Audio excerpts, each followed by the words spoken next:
Unchanged for millions of years, this week's species is one of the Earth's true living fossils.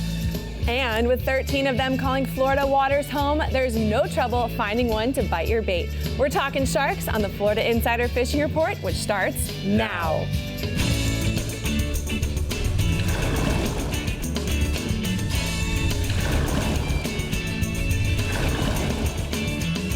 Welcome to the Florida Insider Fishing Report, presented by Yamaha. Welcome to our very own Shark Week on the Florida Insider Fishing Report. And you know, when it comes to sharks, there are around 500 known species of shark, and they've been living in our oceans for only about 40 million years or so. But Rick, more recently, sharks have become a popular topic in the news and amongst anglers and captains. You know, Bree, you're absolutely right. And when I think back 20 years ago when we started this show, sharks were actually really afraid when they would hear boats. You'd run by a flat and you'd see a shark scurry off. And what has happened over the last decade or so, the sharks now have gotten attuned into knowing and associating a boat noise with maybe a food source.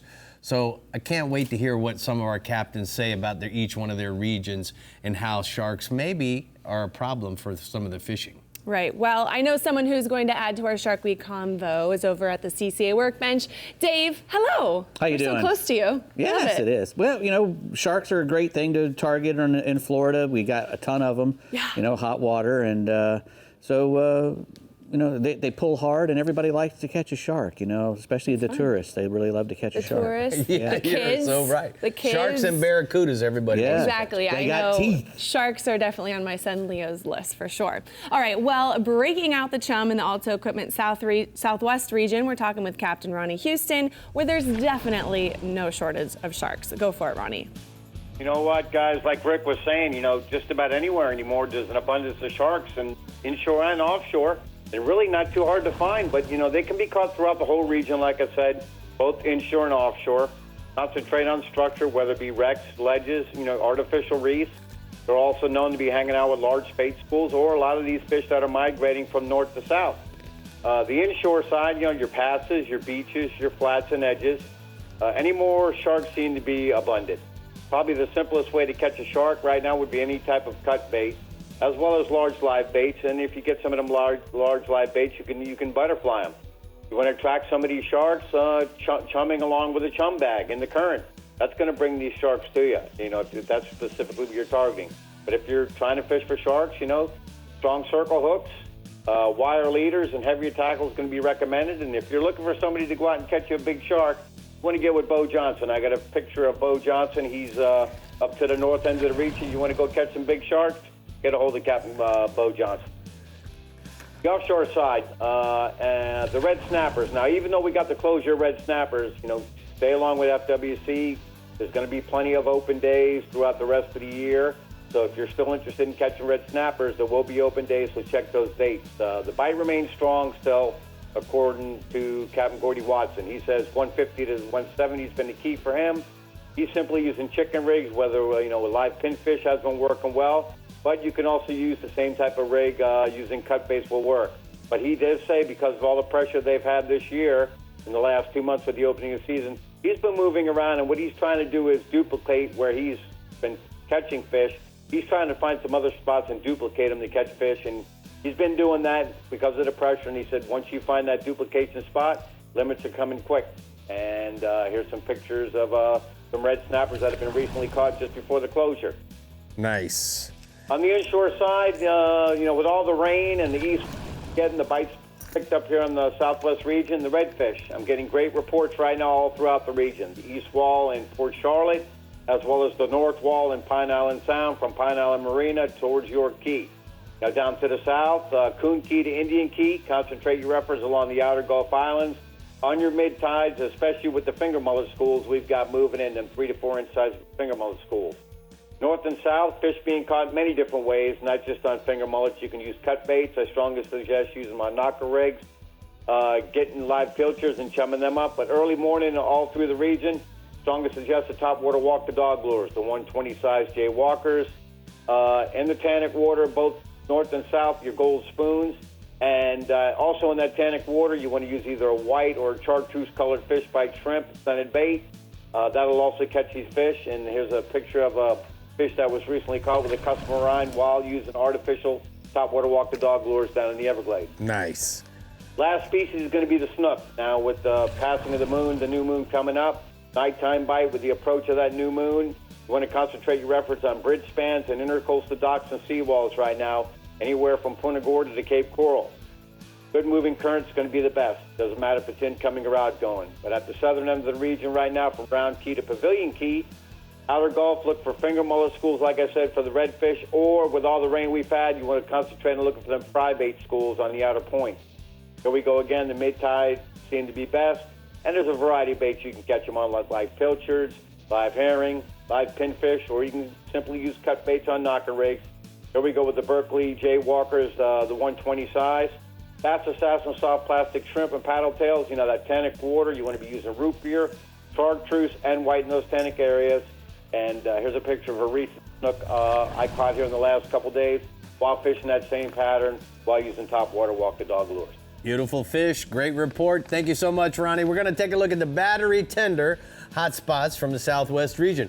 Ronnie says juvenile tarpon, the feeder creeks leading into the middle of the bays with freshwater flow in the Everglades backcountry, and then offshore, yellowtail snappers, wrecks, and ledges, 85 to 105 feet, chumming and using shrimp or even a live pilchard.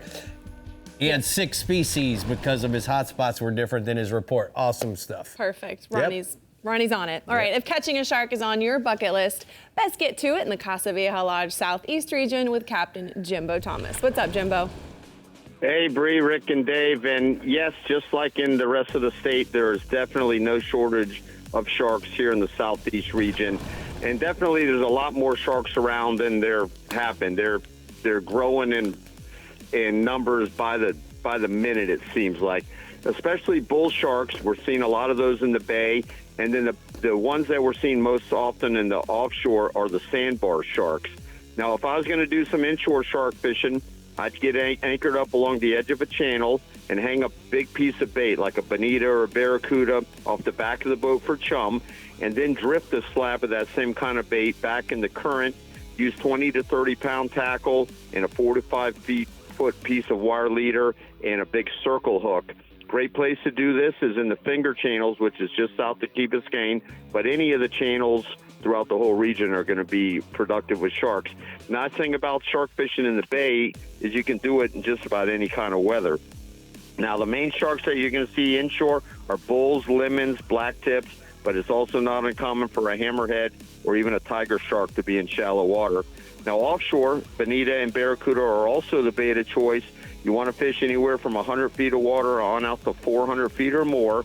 You want to put a bait down on the bottom and also drift baits on the surface, or you can even put them under the kite. I'd go with a little heavier tackle. 30 to 50 pound pin international would be a good choice. Also use some wire leader and circle hooks. And then there's also a group of fishermen that shark fish off the beaches at night, and they paddle their baits out off the beach using surfboards. Now, the most common offshore sharks would be hammerheads, bulls, and lemons, along with those sandbar sharks, but you never know what is going to swim by. And I personally don't claim to be a shark fisherman, but we've caught just about any kind of shark over the years, except for a great white, but there are a few of those caught or seen every year. Nowadays, there's a lot of rules on the sharks. You can hardly keep any of them with all these new rules and regulations, but we've always released them regardless.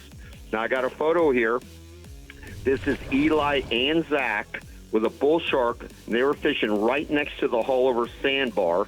They were using a Penn Slammer 5500 with 20-pound test, and they were fishing with Captain A.B. Raymond. Those sharks are not afraid to swim where people are standing. That's it. At the sandbar. Yep. Okay. All right, so inshore, we got catch and release snook fishing in the inlets is still our best bet. These snook, they're schooled up in all of the inlets throughout the region, being caught on live baits, pilchards, herrings, pinfish, croakers, mullet. You want to fish them near the bottom on a Jupiter rig. And these have been big spawning fish, a lot of the fish up in the 20-pound range. So you want to use some heavy leader, 50-pound leader or more, and a 5.0 to 6.0 circle hook. If you don't have any live bait available, you can try working flare hawk jigs or 4-inch jerk baits along the bottom. And both the incoming and outgoing tides have been good early in the morning or late in the afternoon into the evening. Now, moving offshore, dolphin fishing has been really good or just so-so, depending on who you speak to. Earlier in the week, if you spoke to me, I'd say it was really good, but the last couple of days, not. But the successful boats, they've been heading offshore anywhere from like 5 to 18, even 20 miles, looking for weed lines, floating debris, and birds, which have been pointing them out for us. So a lot of birds working over the fish. There have also been some frigate birds and terns working over the schools of mixed-sized fish, and the bigger ones seem to be traveling to the south. Now, the fish, they've been about 50-50 on keepers and throwbacks, so we haven't seen too many big ones. Once you do find them, they've been hungry. We've been catching them on trolled baits, also on live and cut baits. And then anything of size floating has been holding fish, and it seems like there might be some better sized fish on the floaters. I've heard of fish up to 20 pounds in the last week. And then the nighttime snapper fishing has been really good throughout the whole region, especially for mangroves. There's also been muntins and yellowtails mixed in, and with as hot as it is, getting out in the evening, that's not such a bad idea. Now, the snapper, they've been hanging on the outside reef. You want to fish in 40 to 80 feet of water. They're being caught on live or cut bait, pilchards, sardines, cut goggle eyes are working good. Fish them on the bottom with a knocker rig. Use 30 to 50-pound leader and 1/0 to 4/0 hooks. Captain Ryan Ormston aboard the Reward Party boat out of Miami, he's been fishing on the outside reef line off Government Cut. He's been finding mangroves from 2 to 6 pounds. Best bite has been, of some nights, hasn't started till after 10 o'clock. Some nights it's been a little earlier. There also have been bait coming up in the lights, goggle eyes and pilchards. They've been catching them on a sabiki, putting those live baits back down for bait. And the larger fish have been on those fresh liveys. But the bull sharks, just like everywhere, they've been a real problem. They're eating a lot of those hooked fish. Got another photo here, and this is a big mangrove snapper caught aboard the Reward, but they obviously caught this one in the daytime. So they are getting some in the day as well. All right, Jimbo, thank you so much. We're going to go ahead and take a look at the Black Oak LED hotspots from the southeast region. Jimbo says fish in your local inlet in the evening with live and artificial baits to catch and release snook. And then if you guys want to go offshore, look for the dolphin around the weed patches and under the birds anywhere from 8 to 20 miles offshore. Brutal honesty is what Brutal. you get from Jimbo Thomas. Oh, man. And he takes love you up, it. and then he brings you down. I know, And then but he I takes you just- back up, and then he brings you You back gotta down. love it, right? I know. It is what it is. I love All it. right, next we're seeing what toothy critter advice Dave Farrell has for the Fishbites Trading Post rigs and techniques at the CCA workbench. Are you gonna be brutally honest? Yes, you better use some wire when you're targeting sharks. That's Honesty's as the honest as best I can get. Policy, all right. Big and then, hooks and wire. Big hooks. And then we're swarming the Startron Central West region with the one and only Captain Jeff Page. We'll be right back. The Florida Insider Fishing Report is brought to you by Yamaha. Reliability starts here. Fenwick. Feel everything. Sirius XM Marine. Weather. Fish mapping. Entertainment. Penn. Let the battle begin. Casa Vieja Lodge. 5-star angling in beautiful Guatemala. Berkeley Prospect Chrome. Fishbites Trading Post. The first choice of First Coast anglers. Castaway Coffee. One taste and you'll be hooked. And Daiquiri Deck. Food, drinks, friends.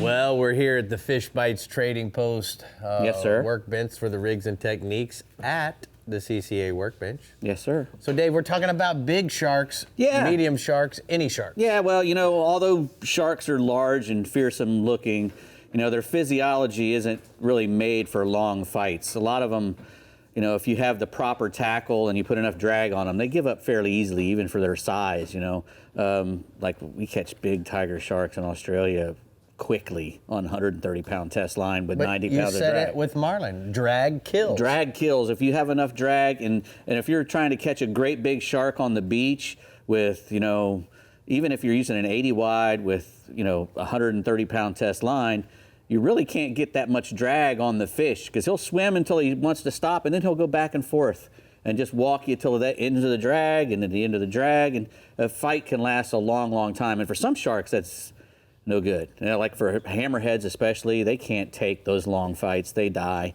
They wear themselves out. Right. But other sharks, like thresher sharks, the poor beagle sharks up in the north, the cold water sharks, and mako sharks, they're fish eaters. They swim a lot. They fight hard, jump.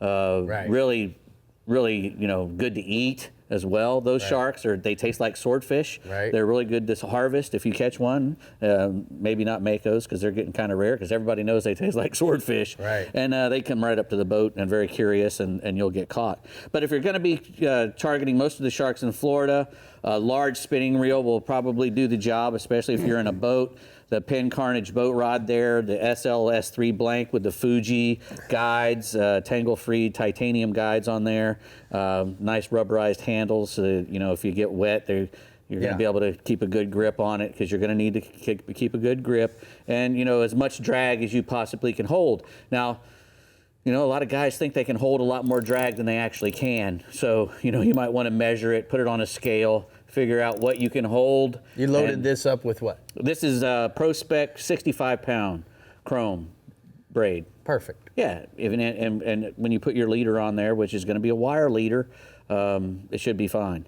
And but what I was saying before, make sure you set your drag appropriately, and realizing that the smaller that spool gets, the drag's going to be increasing, not decreasing. Correct. And that Penn Slammer 8500 reel is a great reel. It's got the full metal body and side blade. It doesn't flex around, and it's sealed, waterproof, and everything. So that's a really nice thing to use. Now, when we're talking about the leaders, if you're targeting great big sharks, you want to use a big cable leader like this with a 20-aught circle hook. I'm talking sharks 500 pounds or more. Yeah. You're going to have a long leader as well. I think that's a 20-foot leader. Right. Sharks tend to roll up in the leader a lot of times. They will get it once they get close to the boat. They'll start to roll. So you might not need that much leader for the bite, but you do need that much leader when they start rolling up in the line, because if they can roll all the way up to the braid, a shark's skin is usually very abrasive and they can rub through your main line if they can get to the main line. So Eagle Claw makes a variety of different shark Yes, that's leaders? the L824, the shark rig there, L824 2000. It's got a 20-aught circle hook in there. I think it's 400-pound cable. Right. And then they have the little smaller one. That's an inline circle hook shark rig, a 13-aught. You could use this for your spinners and black tips and stuff like that. It's only 48 inches long. It's perfect. Yeah, it should be fine. For your inshore shark fishing, it's perfect. Yeah, it should be fine. And, when you're using what kind of baits you want to use, like some of the fellows were saying before, it's hard to beat a bloody tuna. Sharks can Barracuda. Sharks can sense 1 part per million in One drop blood, of blood for a million parts of water. Yeah, they have a really, really acute sense of smell, and plus an electrical system that you wouldn't believe. Those barracudas and the bloody tunas, they're going to be probably your best baits. If you really want to catch a shark, get you some little tunny fillets and chop him in half or fillet him or butterfly him and put him on a hook. A shark is going to come and eat that thing. Oh, yeah. He's just coming. And barracuda as well. They hate barracudas for some reason. They love to eat them. And so that barracuda fillet is going to be great as well. And the circle hook is paramount. For one thing, it keeps the leader out of their mouth. Right. It sits right in the corner of the jaw if it's Right. done, if it sets properly. And it doesn't hurt the shark either. No. And don't try to reach in there and get your hook back. No, just Go cut it ahead and off. cut him off and Just cut it let him off. keep that, because you don't want to lose your finger to get a $4 hook back. Exactly. And we've all seen that happen on film. Oh, haven't we? yes. Oh, Yes, we yeah. have. We've seen it. All right, if you're fishing the Startron Central West region, hooking up to a shark will be a simple task with these tips from Captain Jeff Page. Take it away, Page. Yes, it is, Bree. And there is no shortage of sharks in pretty much the whole state, but definitely in the Startron region. And this time of year especially, sometimes that's a good, fun thing to do. And I mentioned it last week in my report, because guys are going out to the near shore wrecks and reefs at 1 to 3 miles and hooking big sharks. The key has been finding the hard bottom areas, the reefs that are holding lots of bait, And then you know there's going to be other fish. And like Rick Murphy used to say, big fish eat little fish that eat some kind of lure. I don't remember what it was, but that's the way it works. And Dave, you mentioned a lot of the species that we have in our region. The black tip is probably the most abundant, followed closely by bull sharks, lemons, hammerheads. And then as you get way out in the Gulf, that fast-moving mako, like you said, Dave, he's always on the move. But in the wintertime, guys get really nice makos a good ways out in deeper water. Now, it's not uncommon for us to have a good shark bite in our bays and estuaries, especially South Tampa Bay, around all that skyway debris and rubble, and then down in Charlotte Harbor, the same thing out in the middle of that harbor between Turtle Bay and Burnt Store. All that big, deep water with lots of structure. Now, bait, you mentioned some good bait. A lot of the guys I talk to like to use whole jack crevails or big jacks cut in half. Of course, little tunnies, bonitas, anything that's oily and bloody is going to work. And heavy gear, anything with wire leader, anything from a 9 to a 12-0 Trocor 4X strong circle hook will get the job done. During tarpon season, there's a lot of sharks in close on the beach chasing those silver fish. And in my photo tonight is probably one of the best shark guys in our region. That's Bo Johnson giving up close and personal kiss to a bull shark he caught. Bull. Ain't no bull there, Jack. All right, what else you got offshore? Red snapper, you know, this is the last week. It's over after the end of this week, and guys have had no problem this year getting the days they needed to get out there and catch the American Reds. And 150 feet's been the good number, Rick. Hard bottom areas, ledges, and it's been the quietest June and July in a long time as far as morning light winds out of the east. The Gulf's been pretty calm, and they've been doing real well. Live pinfish, standard bottom rigs will get the job done. I got a really cool photo tonight from a Captain Derek Engel, and he's really starting to master that vertical jigging game. That's a nice American. I think he got it at night. It looks like that was at night. Yes, sir. Awesome. All right, let's go inshore. Speckled trout, one of my favorites. 90-degree water. You're going to want to stay out in the deeper grass flats. Don't be afraid to even try 7-8 feet deep. I caught some really nice fish today with my crew in 7.5, 8 feet of water. I could see the broken grass on the bottom. Lots of bait, birds diving. You're going to have a mixture of ladyfish, bluefish mixed in.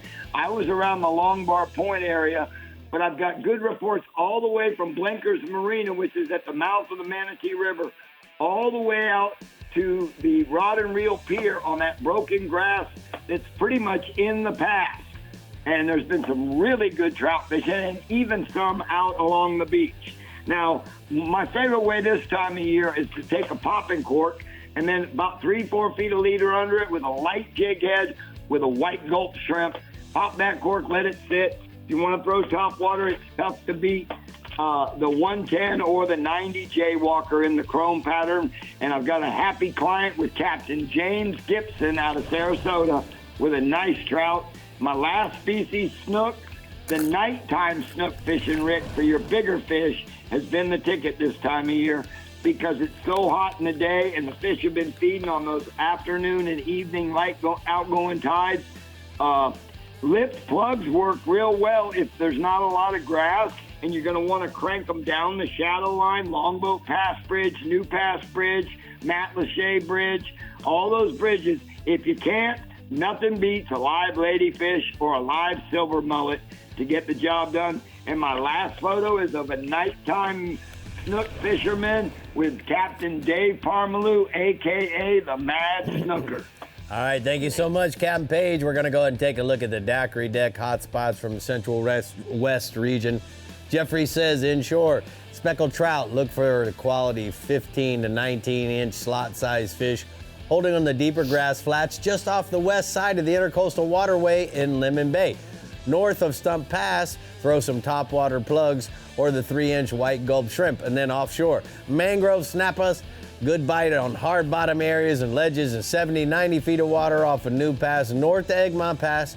Chum with small pieces of fresh cut or live pilchards, or try a 2030 trocar circle hook.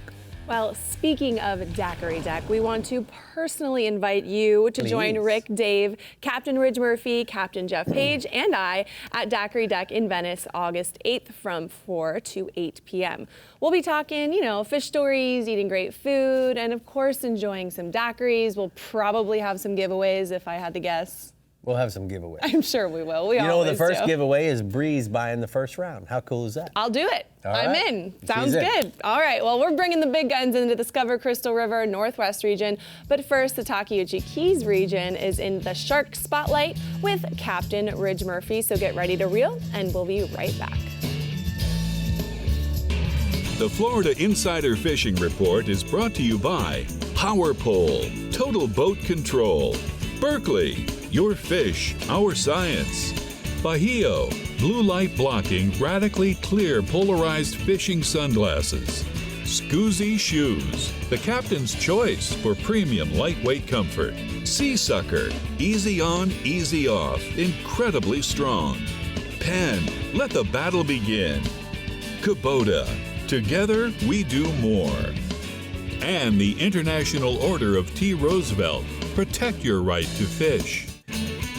Welcome back, everyone. The Discover Crystal River Northwest region is flexing all of the shark muscles this week with Captain Jeff Hageman. Talk to us, Hag. Sharks, we've got them all types and all sizes and lots of them. Black tips, sharp nose, bull sharks, bonnet heads, hammerheads, makos, tigers. When fishing for sharks, you need to pick your tackle depending on what size shark you're after. Wire leader is a must with all those. They got sharp teeth and can cut you off pretty easy. The beaches, passes are great ways to places to fish. Also, the Sunshine and Skyway Bridge fishing pier is another great place to shark fish if you don't own a boat. Chum and more chum. Scent in the water. The more scent you put in the water, the more sharks are going to come.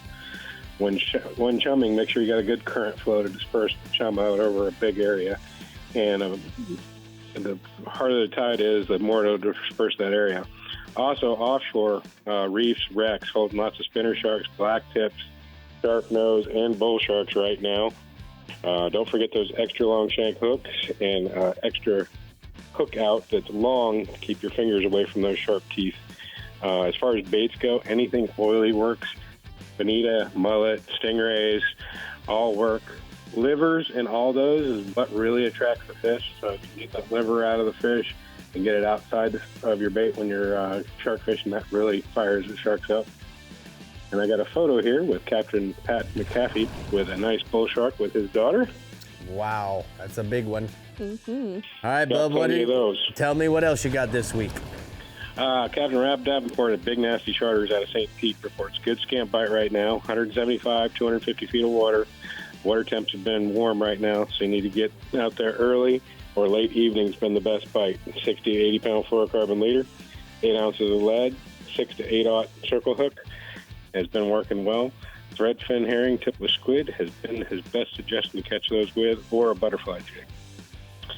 Moving on inshore, the snook bait remains strong through the lower half of the region. The reports coming from Tampa Bay to Crystal River. In Tampa Bay, look for fish around the mangrove points with good current flow. From St. Pete to Anclote Island, fish roam around the beaches and passes and jetties and docks.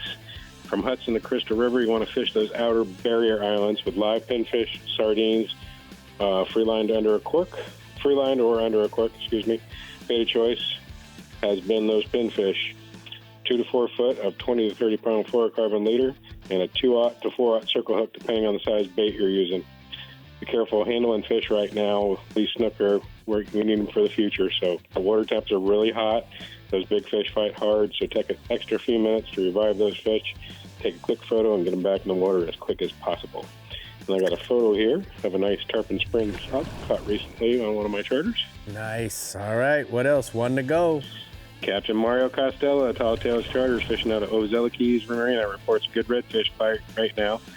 He's picking it up in the fish in the deeper potholes and edges along the mangrove shorelines in the mouth of St. Martin's River all the way to Little Homosassa River, using a free line pinfish on a 4/0 trocar circle hook.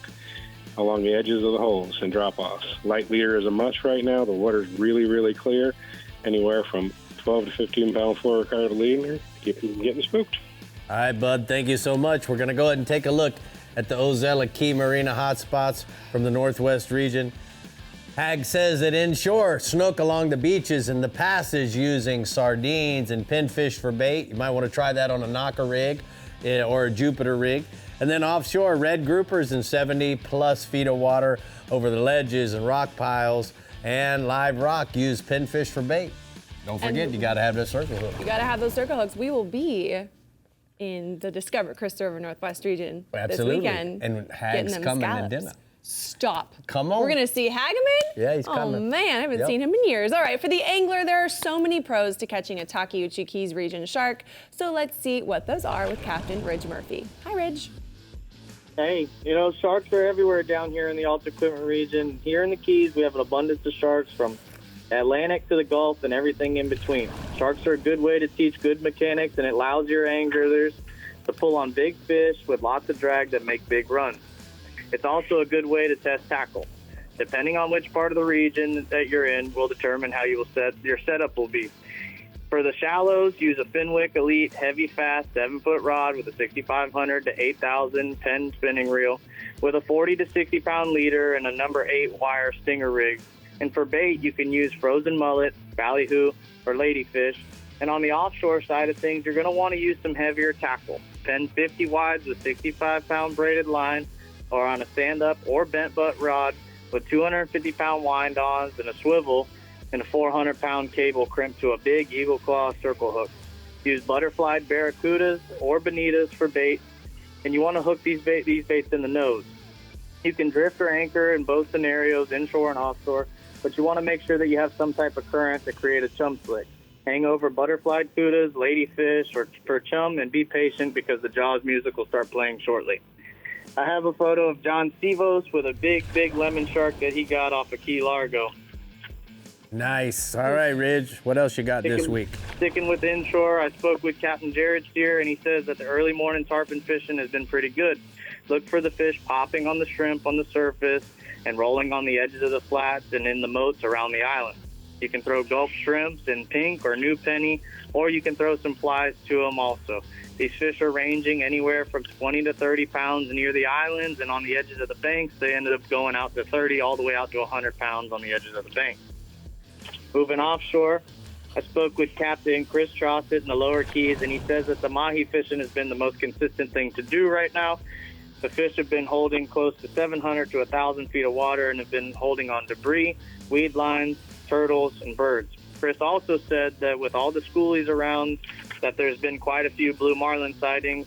There was 6 fish caught last week in that Key West blue marlin tournament, and there's a few up here up in Key Largo. I had another buddy of mine hook another one. There's a few fish around, so make sure to have that big fish rod ready for that potential sighting. I have a jumbo mahi caught aboard the vice versa out of Worldwide Sportsman, Captain Sammy Milazzo, and that fish ended up weighing 53 pounds. Wow. That's a photo. All right. What else? Swordfish? I also spoke to Captain Sammy Milazzo, and he says that after mahi fishing, they've been making a few drops for swordfish, and they're getting anywhere between 2 to 3 bites a day. Fishing daytime sword rigs, they're going to drop your choice of squid, bonita strips, mahi bellies, or an eel down on an electric reel with 10 to 15 pounds of lead, depending on the current. Fish anywhere from 1,400 feet of water to 1,700 feet of water, doing long drifts, watching that rod tip, waiting on the tap-tap. You can use electric reels like the 80 Hooker Electric or an LP, or you can hand crank on a bent butt rod with a 65 to 80 pound braided line. And I have a photo sent in by Sam Reed of a jumbo swordfish that they caught off of Key Largo with Captain Chase Blarendorf. That fish weighed in over 500 pounds. Whoa, that's a big one, dude. So I got a question for you, Ridge. You got your new 36 front runner with the triple Yamahas. What are you going to be doing for teaser reels? What are you thinking about? Those Fathom Hooker, or those Fathom electrics are pretty cool, man. We saw them at ICAST. They just introduced them. they took that hooker model style and married it up with the Fathom electric, or with a regular Fathom, and it ended up becoming a really, really nice reel. It's got an automatic stop, so we're going to use that as our probably the 50s. I'm not sure if the 80s will fit up in the hardtop, but it definitely is going to be a good fit paired up with some 250-pound mono and put some squid chains on it. All right, cool. So we'll need how many of those? 4? 2 of them for now. 2, and then what about our deep drop reels? What are we gonna do for those? We're going to use the 80 Fathoms also. You know, we'll put those paired up with a nice fen rod on a bent butt and probably fill them up with 65-pound braided line and send them on down and wait for that tap. Well, thank you so much for answering those questions, because now I have all of our viewers as witnesses that I only got to get 2 of these reels instead of 4 or 6. You know, so there it is. I got it on live TV, baby. You're always ahead of everyone, Rick. All right, thank you so much, Ridge. You did a good report. You covered your region really well this week. Thank you so much for all the effort. Inshore Ridge says that the tarpon in the early mornings, look for a shrimp hatch, guys, as the fish will be busting on the surface. And then offshore, the mahis, 700 to 1,000 feet of water, look for the weed lines, the birds, and some debris. It's gonna take a while to get used to that nice new front runner for Ridge Murphy. Oh. Gonna get comfy. He's getting ready to go into sensory overload. Yep. Yep. I love that for him. All right, now it's time to take a look at some tournaments going on in the Florida Keys. First, we have the Reef Environmental Education Foundation's Lionfish Derby, August 15th through the 17th, ending with a final weigh-in of invasive lionfish catches and public festival at Reef headquarters in Key Largo on August 18th. Next, anglers fish for 7 species September 20th through the 22nd in the Herman Lucerne Memorial Backcountry Championship, a one-of-a-kind backcountry tournament that takes place only within the boundaries of Everglades National Park. Then is the Key Largo Rotaries take stock in Children Backcountry Challenge, which allows fishing day and night from Friday, October 4th through Sunday the 6th, followed by the presentation of awards for releases of redfish, snook, and trout in adult and junior divisions. And finally, anglers compete for awards in 3 divisions, artificial, fly, and bait, for the longest bonefish and permit during the 54th Annual Islamorada Fall All Tackle Bonefish and Permit Championship, October 14th through the 16th. For more information on Keys tournaments, go to flakeys.com. I can't believe we're already talking about October, but that's okay. Up next, we're seeing what goodies Dave Farrell has for us at Taco Marine. New products at the CCA Workbench. Dave already? It's a fashion show. Oh, I love fashion shows by Dave. Oh, no. Well, at least we're talking about boys' clothes. They make me so happy. No, and then we're sinking our teeth into the front runner boats Northeast region with Captain Tommy Derringer. We'll be right back.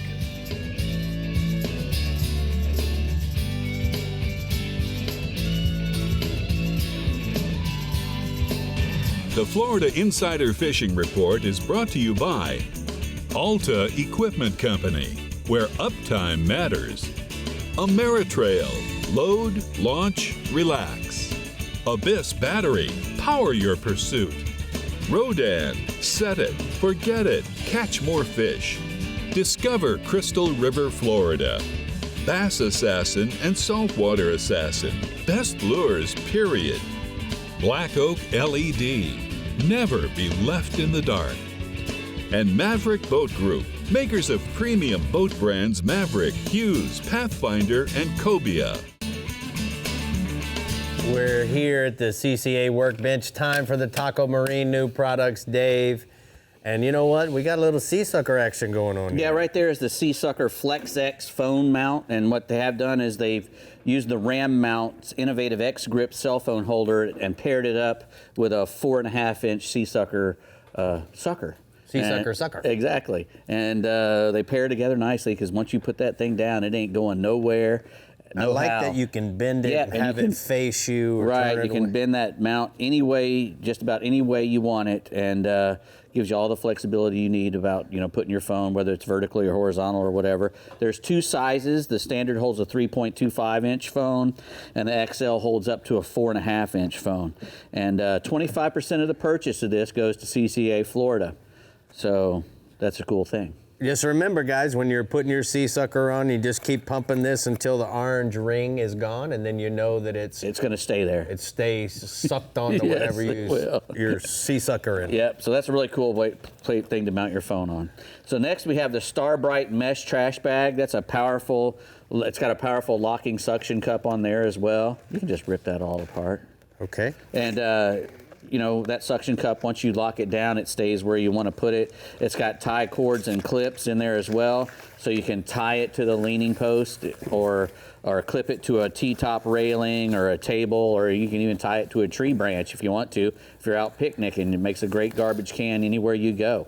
And that drawstring, you know, make sure that the garbage stays in there even at speed, you know, when you're taking off. And it's got an aerated mesh on there. That material lets the air flow through it, so it doesn't really get all stinky. Reinforced seams, tough nylon PVC construction. It's really rugged. It holds 20 liters of garbage, and you can stow it easily. It goes really small, so you can put it away. Where do we go to find that? Starbright.com. Very nice. Next, we have a really cool hook. They've been around for about a year or so. These are the Stay Stuck. Sam Peters at Release Marine invented these things, and what he did was, you know, he had these, you know, he was using a long shank on the hook, and he was, you know, the fish can use that as leverage, and he was getting unstuck a lot. So he decided he was going to make a long shank which actually aids in the penetration of the hook, but it's going to break away. So what this does is it uses these rings and clips. Comes with a bunch of clips when you buy the hooks, but those rings are flexible. So when you put a lot of torque on it, those rings, go ahead and torque it really hard. I don't know how to do it. You do it. If you torque that thing really hard, it'll come apart. And then the fish can't use that long shank as a leverage against you. And these are rated for 700 pounds. These little rings here, so you're not going to pull these rings apart. It's got a really nice conical, very sharp hook on there, and those, you know, 700, like I said, with those 700-pound rated rings and the way that thing holds together, it's you can put those in your lure. And when that fish puts a really hard side torque on it, it'll break apart, and instead of coming out of the fish, it'll hang on there. And these really are easy. cool. Those are really easy to clip on. You just put them on there. They fit through those little holes and everything. Got it. And then you just clip it with a pair of pliers. You have to use a pair of pliers to clip it. Okay. StayStuck.com. Okay. Last but not least, we have these Real Legend shorts. Starting from the top there, the bonefish teal. They're lightweight and water resistant, quick dry as well, front and back cargo pockets, nice 7-inch inseam as well, little plier pocket on there as well. Right. Next we have the tarpon, which is, you know, really easy to clean. They're water repellent as well. They have an elastic waistband, which, you know, I like because I'm expanding it all the time. Belt loops, no lining, right. Which Bree appreciates. Lots of little pockets. 50 UPF, 7-inch inseam as well. We got the mackerel and the gray, which are side elastic waistband button fly. These are a little more dressy. Yeah, I love these. They got a button fly and the belt loops as well, zip pockets and a utility pocket, and then the last but not least, the sandbar, which has 2 mesh line pockets, 2 front flat pockets, and 9-inch inseam. Real Legends. RealLegends.com. All right. Bree. I don't appreciate the no lining. It's my son that appreciates it when I cut it out of there. All right. It's the perfect time to cruise on in and purchase a brand new Yamaha during Yamaha's Cruise Through Summer Sales event. From now until August 30th, eligible new Yamaha 450 to 425 HP outboards include up to 7 years of coverage protection.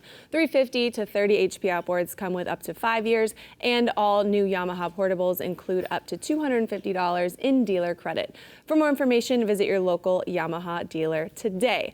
Well, sharks are always lurking around the Front Runner Boats Northeast region, so let's find out how to catch one if we wish to do so with Captain Tommy Derringer. Hi, Tommy. Hey, Bree. You know, hey, we've got sharks on sharks on sharks and sharks. We've got all kinds of sharks here in the Front Runner Boats Northeast region. There's really more sharks than we know what to do with currently, and there's all types of sharks around throughout the summer months and the fall as well. And there's quite a few different ways to catch them here in my region. I mean, you can target the sharks in the pokey pods along the beach. It's pretty simple. You just net some pogies, and then you can either use those pogies alive. You can free line them or float them around the bait pods. Or maybe even better, something I've done in the past is create your own chum slick. Cut some of those pogies up. They get real bloody and they're stinky and slimy. And then use them for chum. Chum sharks up. It's a pretty easy way to do it. And another popular and really fun way to catch a shark is to get behind one of the shrimp boats that we have working along the coast. Now, if you can time it right and be there when those shrimpers toss their bycatch overboard, they're basically chumming them up for you. It's a wild feeding frenzy. I mean, I've seen it this year. It's crazy. It's like a washing machine of sharks, basically a sharknado, if you will, and you can sight fish those sharks. You're going to find all kinds of different species of sharks behind those shrimp boats. Some of the spinner sharks are some of my favorites. Now, we also have some big bonnethead sharks on the inshore side of things and along the beaches. They're super fun on light tackle. They will absolutely scream some drag off the reel.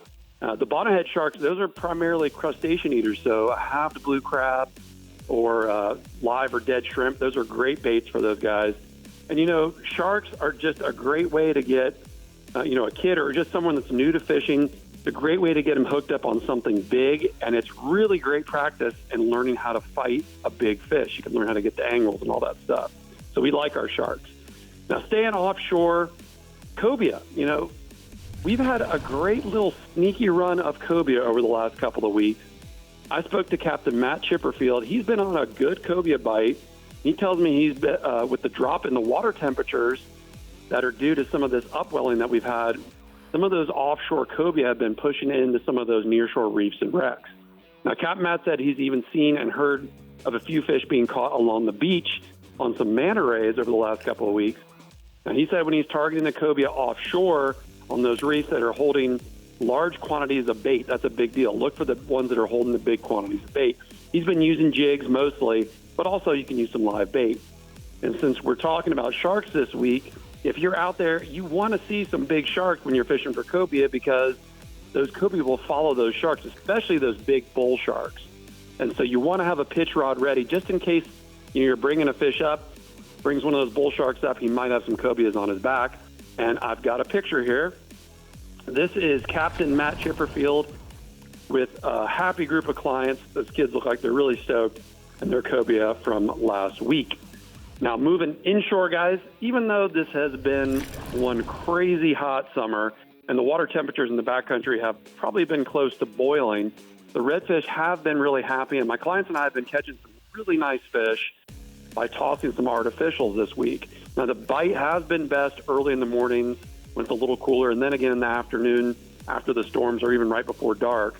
Now, this weekend with the tide up early in the morning, I'm going to have my guys tossing a Berkley Jaywalker 120 topwater along those grass lines and oyster bars, especially where you see those schools of little mullet. Tons of those mullet around right now. Now, when the sun gets up, the tide backs out a little bit. We're probably going to switch to a saltwater assassin jerkbait. We've caught a bunch of upper slot redfish this week on that watermelon jerkbait from Saltwater Assassin, but also the Purple Moon paddle tail. Now, if the water is really murky, which it is in some areas, I've had my clients switch to that jerkbait. It's a little bigger. I feel like the fish are maybe seeing it a little better in that murky water. Now, I've got another picture here. This is Jack Little with one of a few nice redfish that he caught with me recently using that Purple Moon paddle tail from Saltwater Assassin. That's it. Now, moving on to snook, guys, I've talked about snook more than I think I ever have in any other season, but it's the hot bite right now. I've had so many good snook reports over the last few weeks. From Daytona to the south end of St. Augustine, the snook have been chewing, especially at night around the bridges and the docks or really any kind of structure where there's some bait. The seawalls around Palm Coast have also been a hot spot for snook this week. Toss either a topwater or a subsurface hard plug along the seawalls there in Palm Coast. That's a lot of fun right now.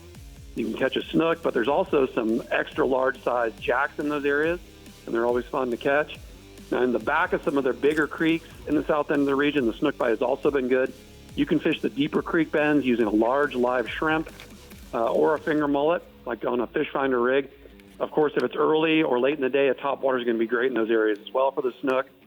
And speaking of topwater snook, I've got one last picture here. This is my buddy Gabe Pelliser.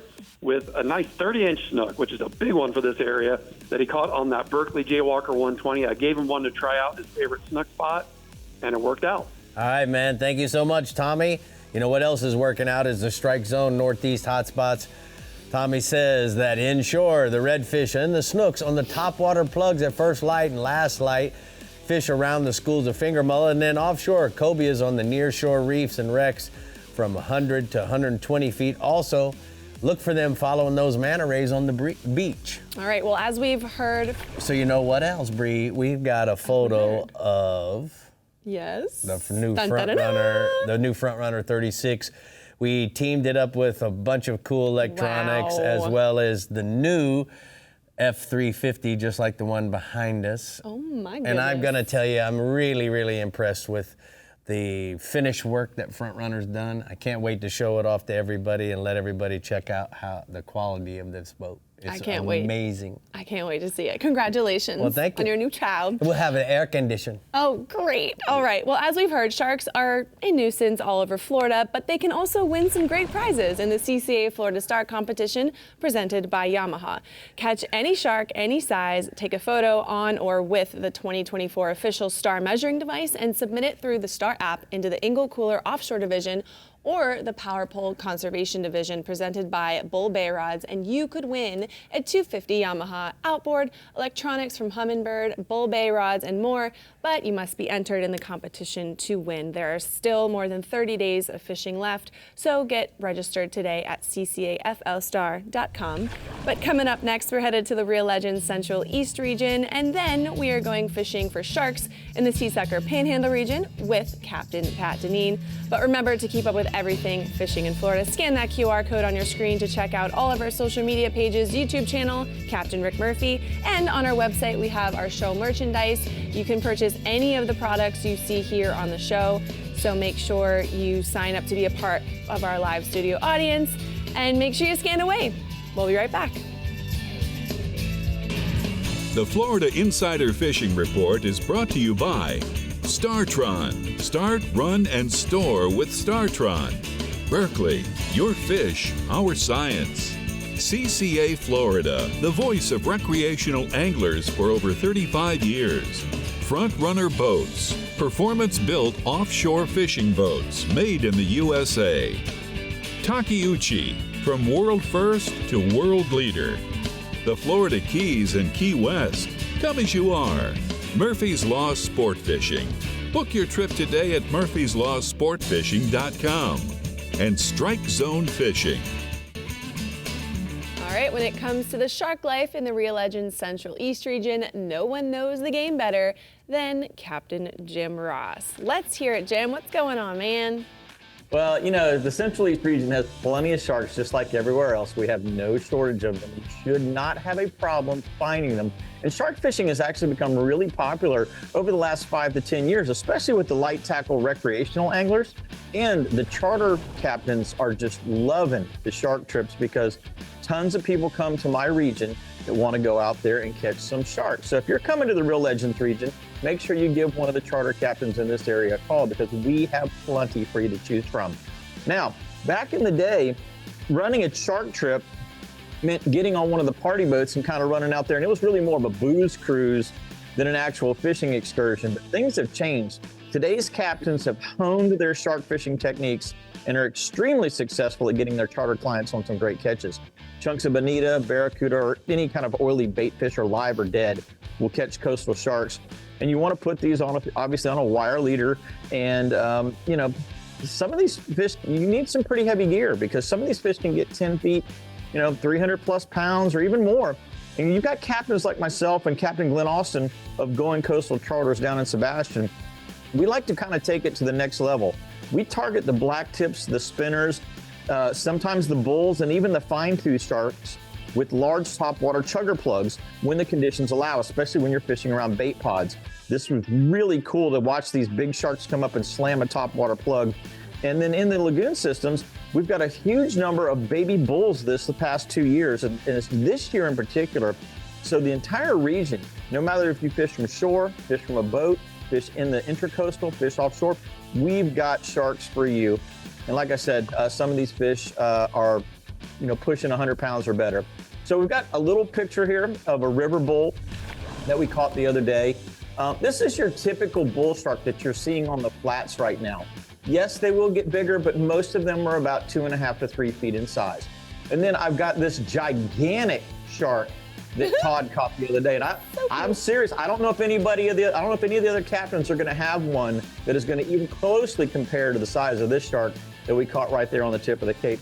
Actually, there's a ton of these little sharks that have just, almost like hatched, if you will. And so there's a bunch of them on the beach. So don't be surprised if you guys are out there whiting fishing, pompano fishing, and you catch some of these. Cute. Now, the other species that you can catch inshore is the tarpon. They're concentrated where the mullet pods are in the surf. So run up and down the surf until you find the mullet, and you're probably going to find the tarpon. Slow troll or, cast live baits from the surf, because there's not much surf right now. You can actually catch the fish from the beach using live mullet. You want to use a 7/0 or 8/0 size circle hook. And if you're using your boat, obviously, ease through them with your Rodan trolling motor. Let your rod holders do the work with that circle hook in play. Most of our tarpon are running about 60 to 120 pounds. Got a picture here of Todd, who caught that monster shark, caught this tarpon with me the other day as well. And then swinging inshore, snook continue to be the inshore. It's one of those things. I don't know where all these snook have come from, but they're here, and we have them, and I'm so thankful for it. Live baits are working best for the daytime anglers. Croakers, pilchards, greenies, mullet, they'll all get them to strike.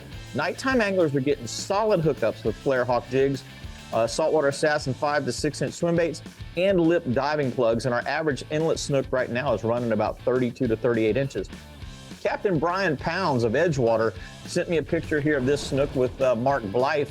They caught that fish inshore just this past week. And then my last species is redfish.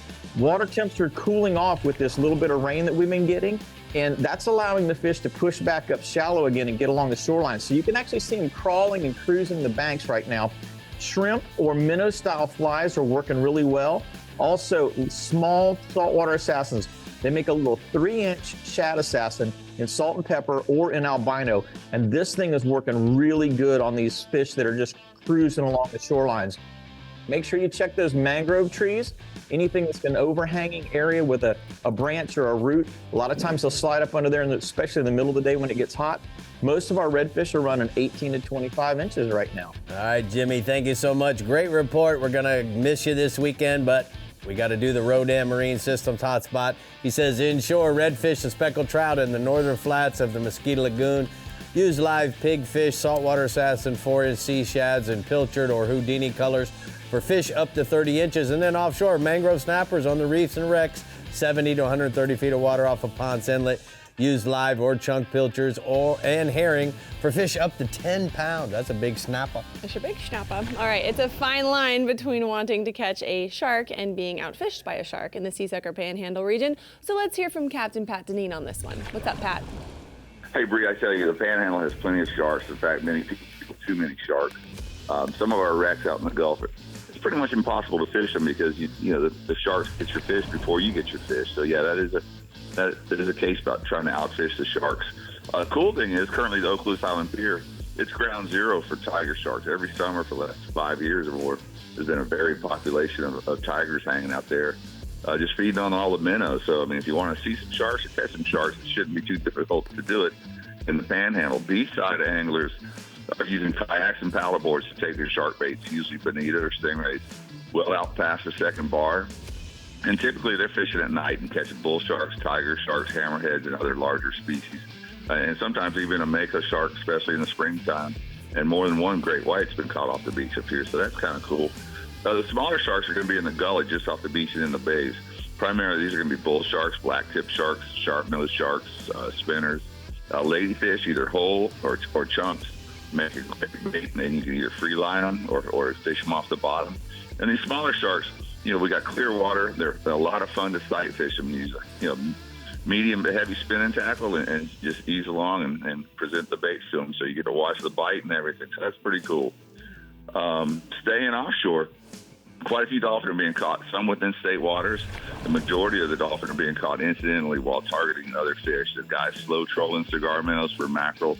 They may be covered up with dolphins all of a sudden with boats bottom fishing, have a big school move in on them while they're holding up on a spot. or you may even happen upon some floater that has a mess of dolphins on it. So as a result, you know, you're going to want to have some spinning rods rigged up with jigs or ready to present cut baits on. Most of these dolphins are on the smaller side, chickens and peanuts. If you want to target the bigger dolphin, head deep till the water turns blue and find some grass lines or patches to troll. Use 30 to 50 pound class tackle and troll ballyhoos, under combination, and small to medium plugs. And currently, there's some good blue water west and southwest of the spur, so there's a good starting point for you. Moving inshore, there's been some really big jack crevalles being caught in all our bay systems. It's more of a happen to be at the right place at the right time kind of deal. The big jacks are in schools, frequenting areas with lots of bait, particularly with menhaden and mullet schools. So these jacks are going to be patrolling the bayous with freshwater inflow, looking for pogies, or they're going to be running the flats for the mullet. So while you're out on the water, have a medium to heavy spinning outfit ready with a large top water or chugger plug, and get up ahead of the jacks and, you know, make a long cast and make your retrieve fast and erratic. The jacks are running up to about 40 pounds, and there's a photo of a big jack caught this past week in Santa Rosa Sound. They were fishing with Lucky Chucky over in Navarre. So that's a full-grown one right there. So it sure is. Pretty cool stuff. Right. Finally, Rick, moving inshore or staying inshore, plenty of mangroves being caught on the bait structure by fishing with small live baits, primarily menhades and pilchards. You want to use a 1/4-inch mesh to get your baits. If you go with a bigger mesh net, you're going to Christmas tree it real bad with these little tiny baits. Use light terminal tackle, 10-pound leaders, and a small light wire circle hook. In moving water, you want to nose hook your baits. In the calmer water, you can hook them in the back or hook them in the belly. And you can also fish for the mangroves at night. In fact, often the bigger mangroves are being caught at night. And finally, the CCA Star Tournament, it is wide open right now. Most of the species we talk about on this program are eligible fish for the tournament. And if you can't win it, if you don't participate, and more than one person's got, you know, a winning fish and not be entered into it and lost out on a really sweet prize. You're right about that, Patar.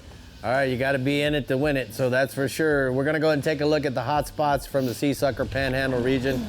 Pat says inshore, get some live shrimp or small pogies and run the buoys and crab floats in Apalachicola for triple tails. Use float rigs on a medium tackle. And then offshore, deep dropping the pipeline and other structures in 600 and 900 feet is producing good catches of groupers using whole minnows and cut baits. In Apalachicola. Yeah. Love that song. All right, when you're on the road, make sure you show your support for Florida's fisheries with a Conserve Florida Fisheries license plate. Funds from the sale of the redfish tag directly support protecting and enhancing marine resources, habitat restoration, water quality, and coastal environmental education. Make sure you get yours now at your local DMV or redfishtag.com. It's time to hang onto your rods. We're seeing what the man in the gray suit is up to in the Fishbites East region. Chumming up next with Captain Mike Holliday. So stay hooked and we'll be right back. Hollywood on deck. Hollywood on deck. Boom, boom. The Florida Insider Fishing Report is brought to you by Yamaha. Reliability starts here. Fenwick. Feel everything. Island Lures. Tournament Tackle. The IGFA. Every fish, every water, every angler since 1939. Sportsman's Adventures with Captain Rick Murphy. 30 years of fishing for adventure. Berkeley Pro Spec Chrome. Real Legends. Available at bellsflorida.com. And Taco Marine. Master the catch.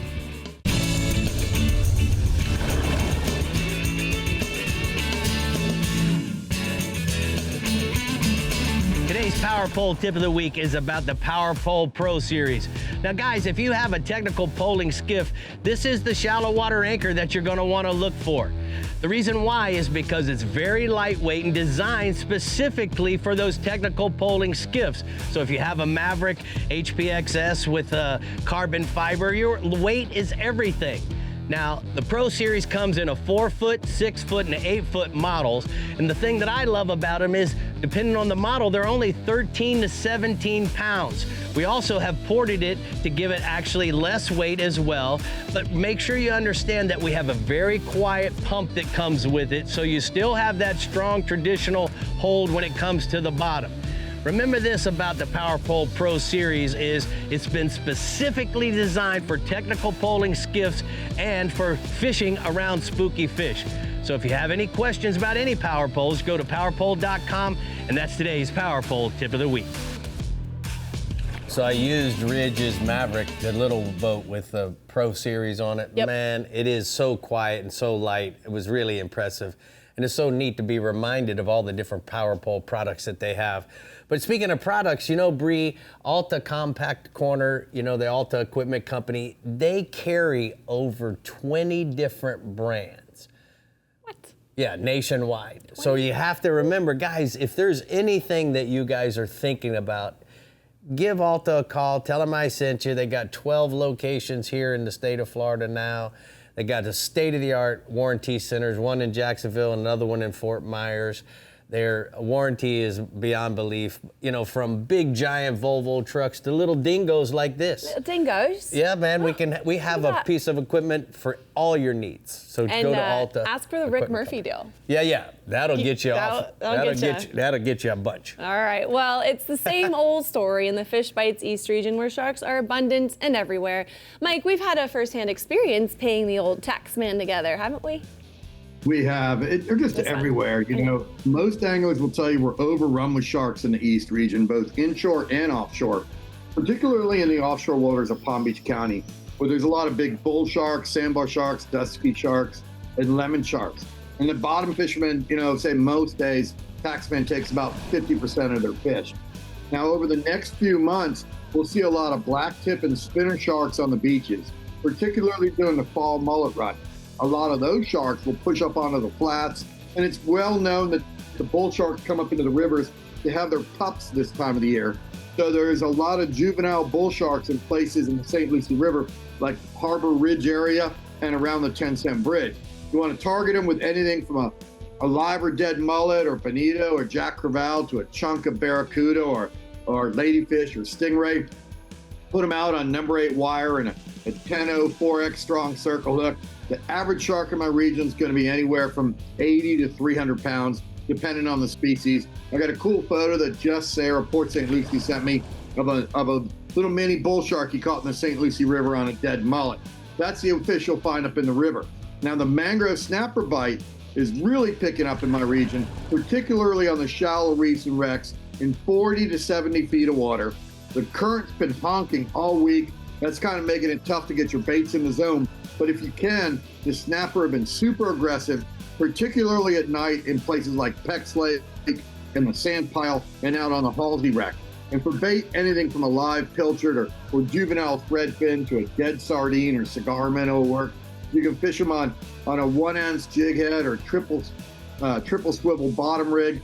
Average mangrove snapper in my region is going to be 1 to 4 pounds with fish to 8 pounds or more. I got a cool photo from Captain Jonathan Earhart of Chaos Fishing Adventures in Stewart. His anglers got some nice mangroves. They came off a shallow reef on live pilchards. Dang.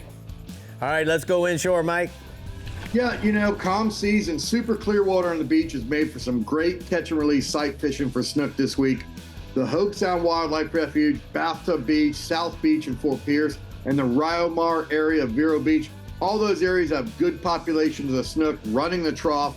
There's also been plenty of fish in the inlet